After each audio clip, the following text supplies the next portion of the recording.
This episode has been brought to you by My Extraordinary Productions. Don't go at it alone. Let's work on your next film together. Click the link in the description to learn more. Hi everyone. So today we have a very special guest. Ryan Leslie Fisher is a man of many talents, one of which is being a colonial superstar. I don't know what the term for it. Ryan Leslie Fisher is here to talk to us today about his dandy character and everything that came up to that. So thank you for joining us today, Ryan. And Yeah. So, I think the term is gender clown. you're a gender clown. I like colonial gender clown. Yeah, that works. Wonderful. Okay, so why don't we start off with something easy? Where are you from originally? Well, I am from a small town in Ontario is where I was born, Sarnia, Ontario. And I grew up right on the border town. So I was definitely a child of both worlds, growing up in between a tiny little town in Michigan and a tiny little town in Ontario. So Hey. A little bit of bi-nationalism there. very bi, yeah. But, well, I'm under the impression that you are Canadian, but you're also American. Am I correct in that? Or do you just live... We call it dual citizenship. So I'm sort of like a spy with two passports. You're a spy with two passports. What's your mission? What are you doing? To turn everyone gay. Well, thank you for letting us in on the secret. Please, everyone in the comments, let Ryan know what his next directive is. I don't know. The gay agenda. That's... Is this how you got to America, or did you come to Los Angeles? I met you in Los Angeles. Did you come here for a different reason? Other than turning people gay? Yes. Oh, yeah, no. Yeah, I did college in Toronto. So while I spent my childhood in the US, my mom, for love, moved us to New Jersey, which is a terrible place. It's just as bad as they say. And so I spent about a year there as a preteen. And then I decided to move in with my father back to Canada. So I ended up doing theater school in Toronto. And I like it a lot, but there was a moment at Bay Street Station where it was so vivid. In the middle of the winter, you have to travel with a pair of clothes to change into wherever you're going because the snow's this high. And the tile was just covered in snow and ice. And I remember slipping and catching the railing and just almost dying. And I said, I'm moving to Los Angeles. I have to leave this city. Okay, it was this moment of clarity that I just needed to continue pursuing a career in the arts. And it just wasn't somewhere that wasn't LA, just somewhere sunny all the time. And, I trained in theater. I have a passion for theater. And Toronto's a great theater town. But it just, for some reason, it just wasn't working out as well as the film industry stuff that I was doing. And so at the level I was at, I thought, I could go down to LA and be here, or I could really trudge along in Toronto and try and slowly climb in this career. And so LA it was, moved to Hollywood. I went west, and it was amazing. Theater has this live energy, and that's something that we try and capture in film. But like one of the strengths of live performing that I have from 20 years of experience being on the stage is like being able to connect with people. And that's sort of what the whole premise behind Dandy always is. It's one of the mandates of the character anytime I perform, whether it's hosting or a proper play that I'm working on up here.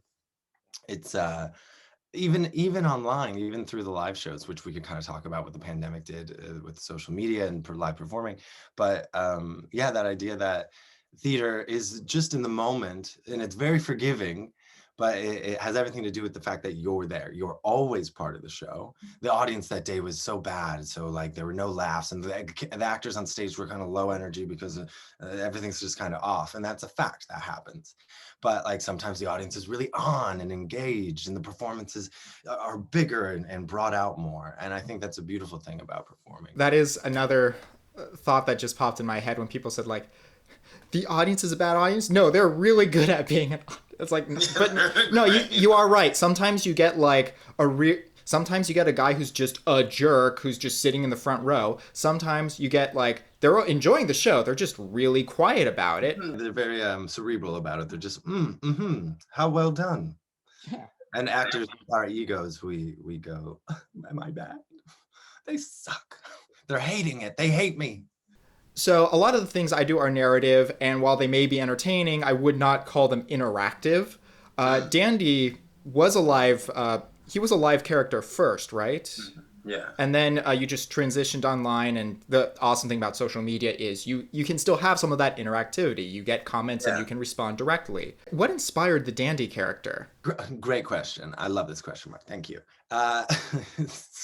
Stay curious. Stay asking questions. It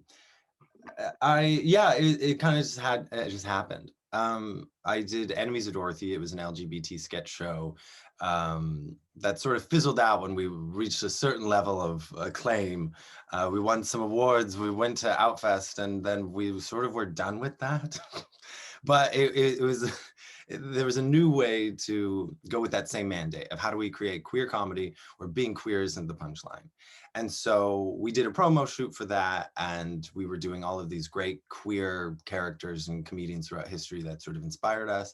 And there are, I never came up with this character. This is something that exists in the zeitgeist. And I love the youngins on TikTok who've sort of never seen anything like this. And they're like, oh, wow, what an original thing. I was like, no, the costume, the makeup, even the affectations, like this comes from a long history of characters and actors. There was, I forget both of their names, but one of them is called Fagin on the SNL, the Fops, Mark McKinney, and the duo there that were these great Fop characters that would come in like late 80s, early 90s.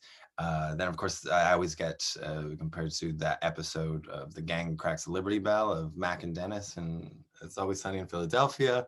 And it's like, absolutely, those are things that completely inspired what I ended up doing with Dandy. But, just as an homage to that fop comedy character, I made some costumes, just have this grease paint that I knew you needed the color. So it's just like a smudge on the eyes.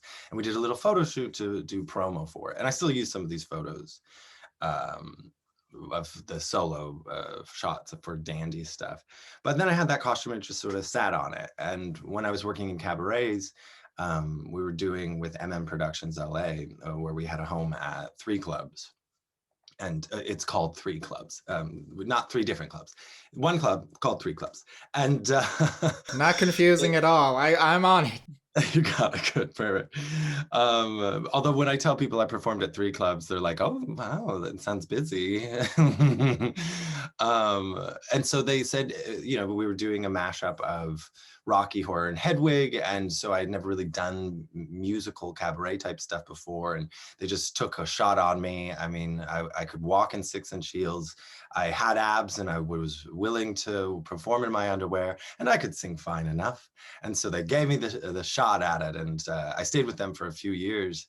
And eventually they had this cabaret sort of come up between shows, and they were like, if you want a spot, we love you. Take a spot, take an act, just come up with something. And I was like, I have a costume.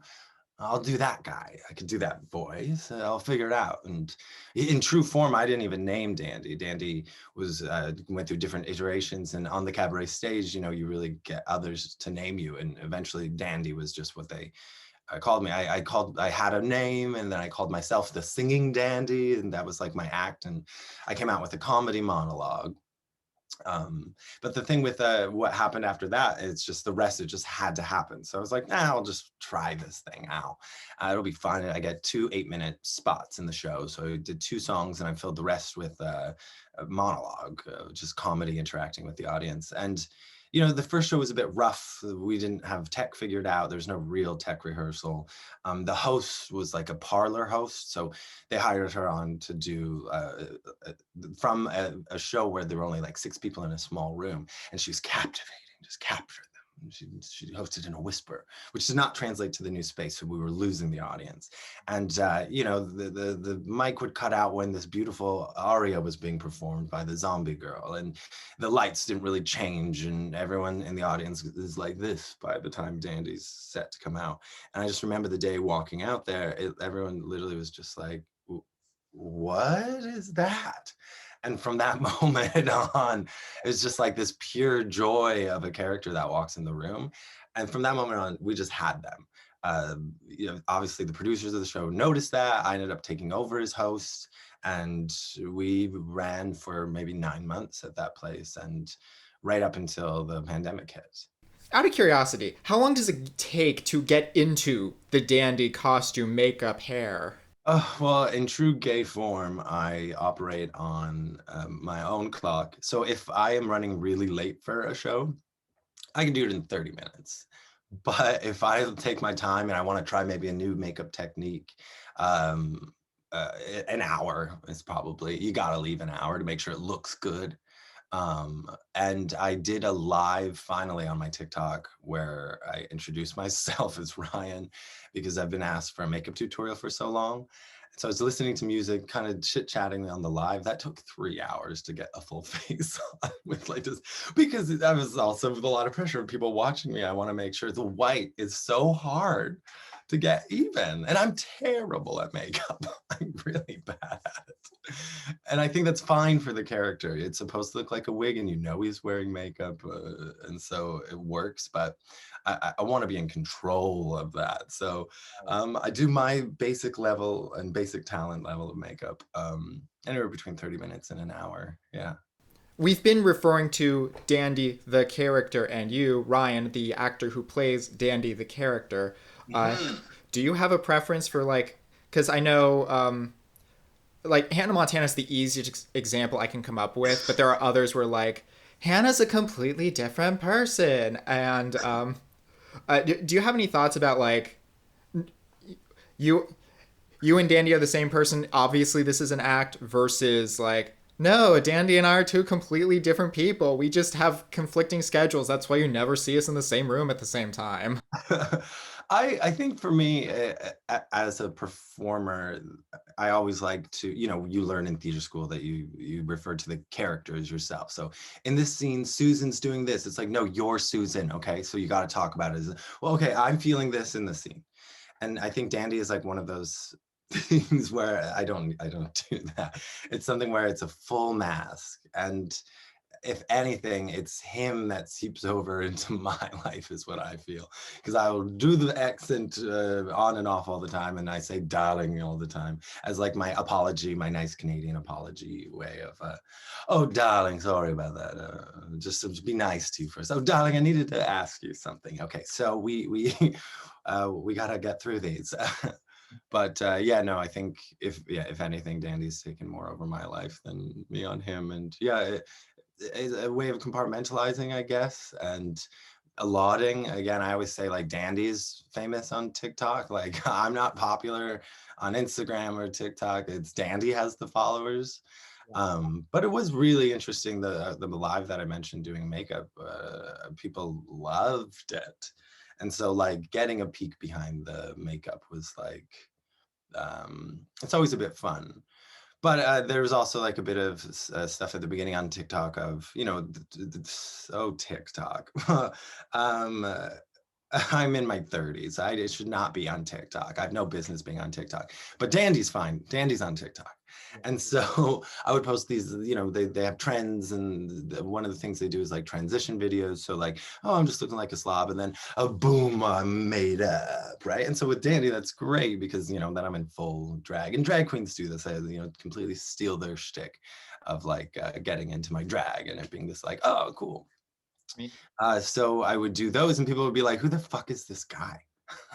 They're like, why, who? I was like, I don't know why I was following this guy. Like I almost hit unfollow for a second. And they're like, they do not want, they're like, I get comments on every video of like, I do not want to think, you wake up like that. You exist like that fully. And I'm like, yeah, some people don't like seeing that. But the live was good. And I'm sure as he gets more popular, the more we'll compartmentalize. But like, it's a sacred thing too. Like, it's with drag queens, what pronouns do you use when they're out of drag, and like when you call them by their name, their drag name, in and out of drag, like it's not really the same thing. You can't really like talk to me and like, oh yeah, well I was talking to Dandy or whatever. It's like, oh no, I'm Ryan Leslie Fisher. Dandy is like he is a historical character. He's supposed to be that fop character from like late 1700s, early 1800s. One, did he just like skip 200, 150 years of history and just end up in our current timeline? Or do we even ask that question? Am I the only one who cares? I saw that question that when you prepared these, and I was like, I think you are the only one that cares. But I know it's a great. You're not. But I think a lot of people are curious about that. But the answer kind of is, don't be curious. Don't you worry about that. The way that he exists, and in a lot of the shows, yes, he was certainly like French aristocracy.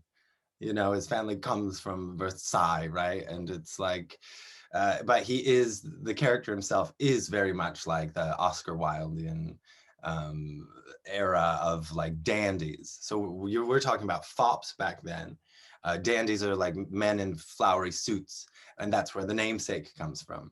But he totally has Grindr. You know what I mean? Like, so he exists now. He can see you, and a lot of the audience interaction is like the whole shtick is you exist in his world. And so the magic of the immersive part of the performance and his character is like, well, we're here in a pub and it's illegal to be gay, and we're just secret homophiles, and we use terms from that time. And when I point you out, I say, Bayard, there you are. How are you, darling? Like, nice to see you. Of course, there's audience members I have to interact with, and I get their name, and so we use Karen or whatever it is. But I will name you Tedmund, and there's Fergus over there, darling. And so it's like you definitely exist in my world, and it is sort of like anachronistic, but like a time warp type thing, because we will talk about Grindr, and like we do have iPhones. We will say, get out your phone and do this. And so like we exist today, but it's just sort of like it's so silly. I want so badly to be a service to the community, and I'm developing a show with Dandy at the Massey Theater here in Vancouver. That's what I'm doing up north.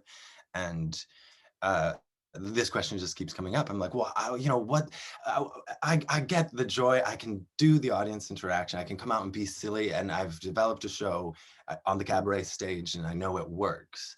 But like, for the rest of this stuff, to fill out the one act, what I want to add stuff that like comments on it. It's like, let's talk about hate crimes, and let's add those things in. And everyone's like, beautiful, yes, love that. But like sometimes joy is enough. And what's so great about finding an audience on TikTok is I get a lot of feedback from fans of Dandy. And the beautiful thing is all the time, and I'll always share it in my stories of like these screenshots of their comments of them saying like, oh, like Dandy, just so you know, like I am going through a dark, dark time, and like you've helped me.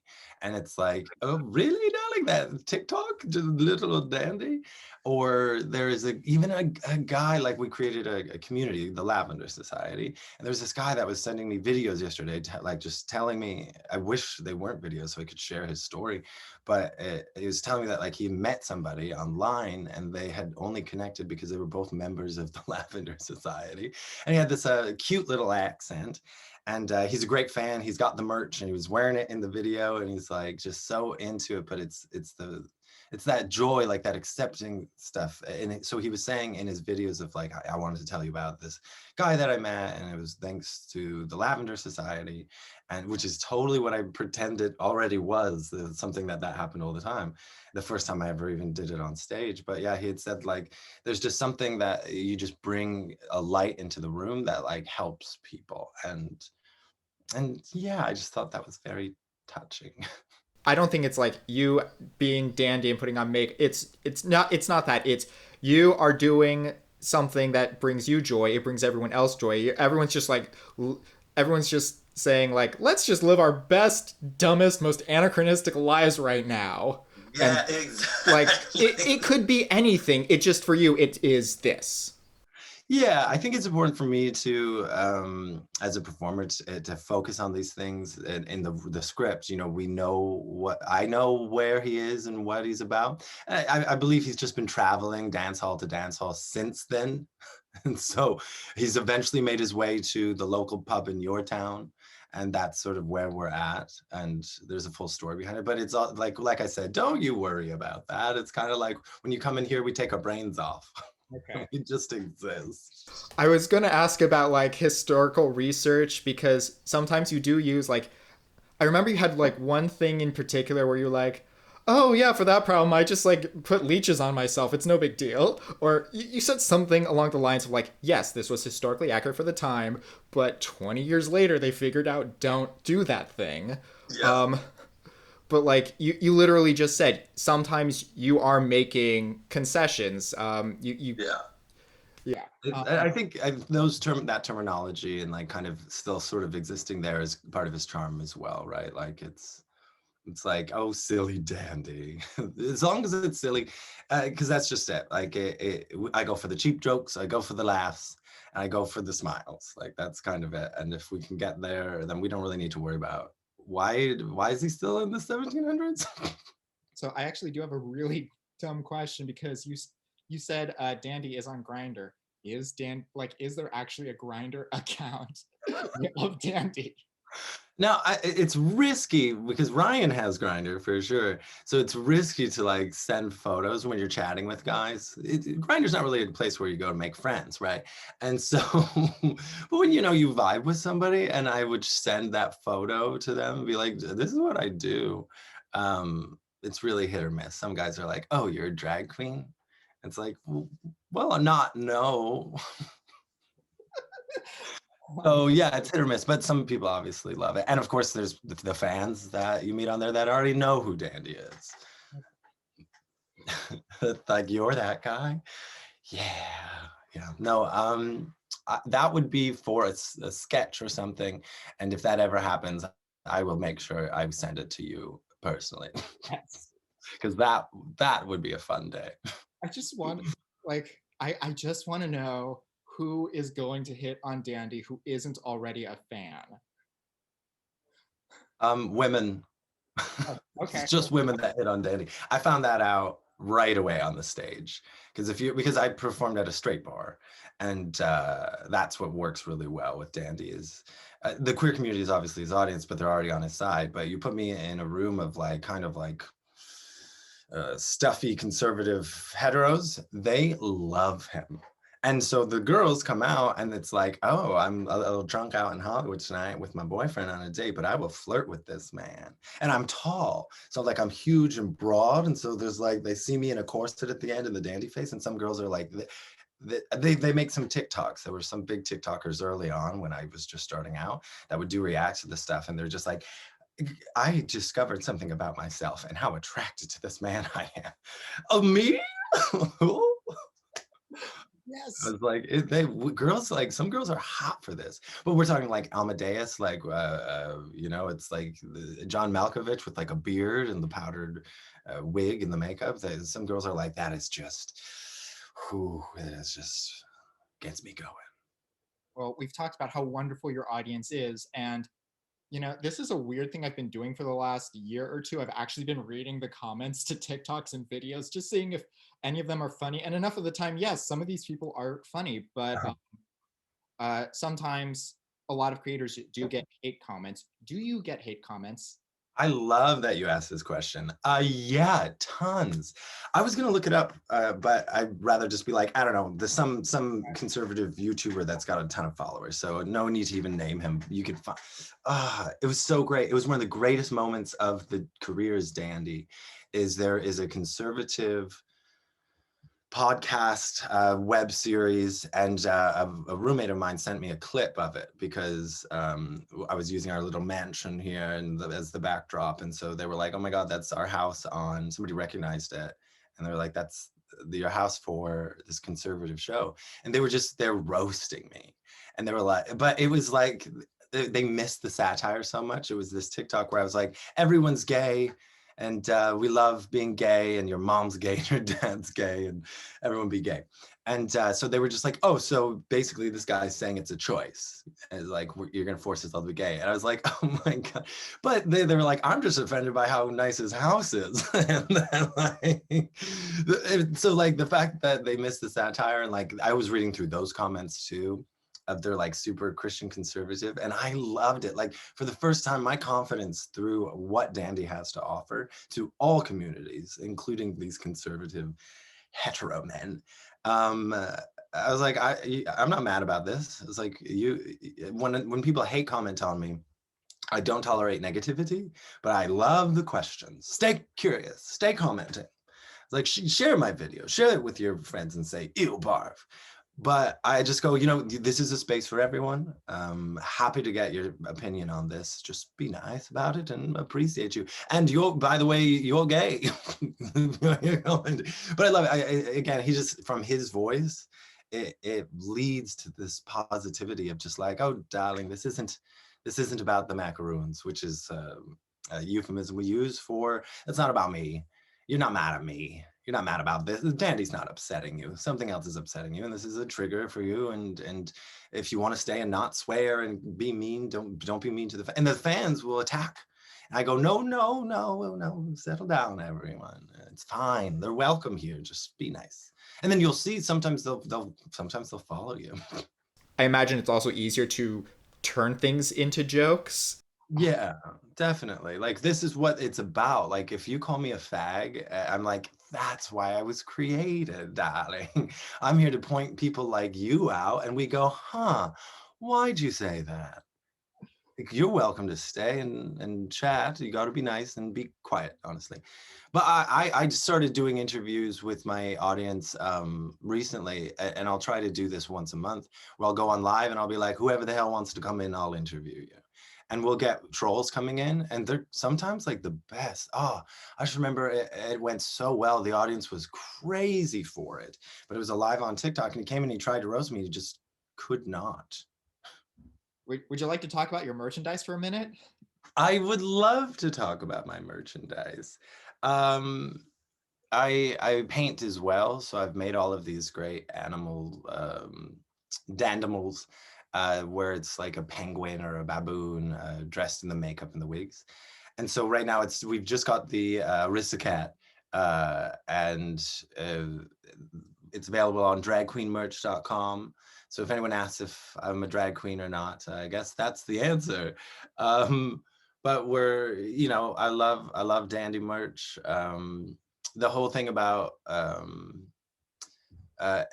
and I want to get better at merch. I'm not quite at that level yet. I figured out how to get these like t-shirts, or like the shirts with the pin on it, because it's like I was saying, the Lavender Society is all about community. And so like, if you can't make it to a show and get a pin, you can get the merch, then you're part of the society. And so I think that resonates really well with a lot of the followers. But yeah, it's on dragqueenmerch.com. I want to get enamel pins, obviously, with the fan manners. I want to get branded fans, but that's the sort of thing where it's like, I don't know how, and eventually somebody will do that for me. And that's definitely upcoming and in the works. But right now we've just got like t-shirts and sweatshirts of like the fun animal paintings that I will have on my live sets. And yeah, roll out. There's now a lot of fan art that I've licensed from a couple of I think the 13-year-old lesbians that follow me on TikTok, which is what makes up 80% of my audience. And they're great artists, lesbians, And so we've got some fan art coming out on merch soon too. So we're just rolling those things out. But you made a reaction there. So yeah, I think fans are definitely coming. Well, yeah, I was like, wait, do you mean like fans as in people who enjoy our content, or fans like the fan that you wave? We're selling, and it depends on height, how much they cost. It's a sliding scale.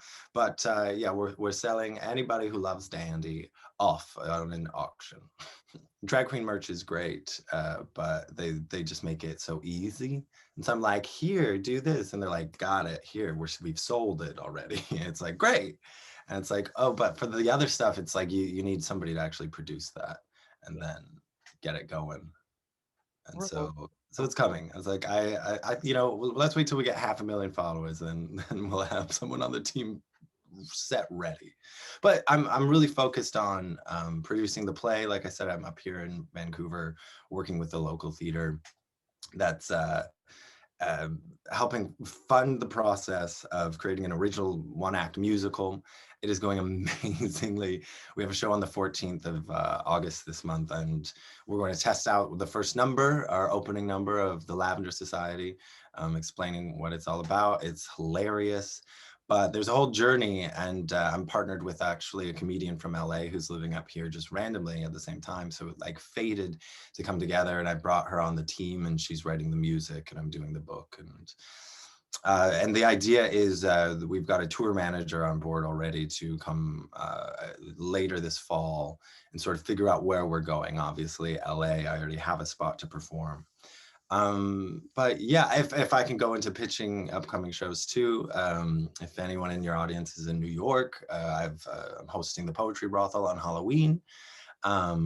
And so those are obviously Vancouver. I'm setting up a residency at a local bar, but you'll have to get to socials for specifics on that. But there's a ton of opportunity.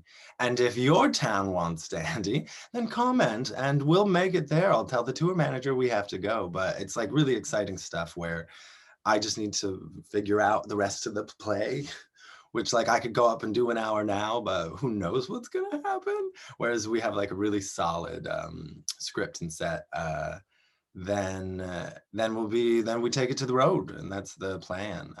We definitely are going to be performing at the Massey Theatre in New West near Vancouver. We'll definitely be in New York, in the Lower East Side for the Poetry Brothel. But the goal is to do a bit of a tour come 2022. All right, well, break a leg. Awesome. Thank you so much. So, before we end things, if someone would like to learn more about you or join the Lavender Society themselves, where can they find you? Oh, well, that's a great question. Thank you. Keep asking questions. Stay curious. I am on TikTok and Instagram at Dandy and Friends. If you like me instead of Dandy, obviously check it out. We obviously have a good time with the memes in my stories. For a meme lord, you can follow at Ryan Leslie Fisher. And yeah, that's pretty much where all the focus is going. I'll be on TikTok every day, so you'll see me there. All right, everyone, if you have more questions for either Ryan or Dandy, please be sure to leave them in the comments below, and we'll have one of them for the next interview. Other than that, if you've got any questions or comments for me, you can leave those below as well. Please hit the like and subscribe buttons, follow me on social media, and I will see all of you next time.